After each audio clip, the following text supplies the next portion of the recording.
Rob Challenge 2025 олон улсын тэмцээн Ягода Бээжин хотын шинэлэг ухаан технологийн их сургуульд болж байна.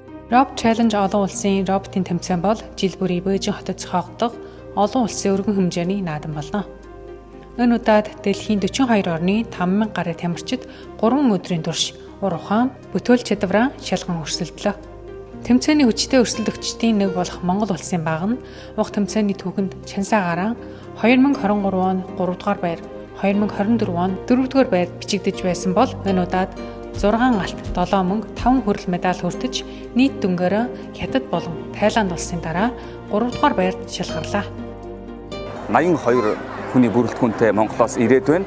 За миний хувьд бол хүүхдүүдийг роботын тэмцээнд олон улсын тэмцээнд нэг удаа ороод үзэх юм бол олон улсад өрсөлдөх зорилготой, олон улсад ажиллах сонирхолтой болдог гэж боддог. Тийм учраас манай зохион бүтээгчдийн академи олон хүүхдүүдийг сургаж олон улсын тэмцээнд өрсөлдүүлж авч явж байна. Завхан аймгийн 3 дугаар орон жилээс ирсэн хүүхд хамаа. Тэгээд сая миний сум автомат гэдэг төлөвлөөр ороод сая зооноос нэгээр гацаад тийм байж байна. Өмнөгов аймгийн Хамбогд сумын 2 дугаар сургуулиас оролцож байгаа.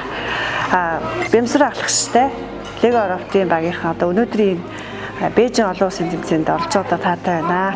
Сэн нөө намайг Батбаяна оюун гэдэг. Би бол 11 дэх сургуулийг төлөөлж дорооны клубээр оролцож байгаа. Хэдий жилдээ? 2 дахь жилдээ оролцож байна. Одоо сэтгэл ямар байсан?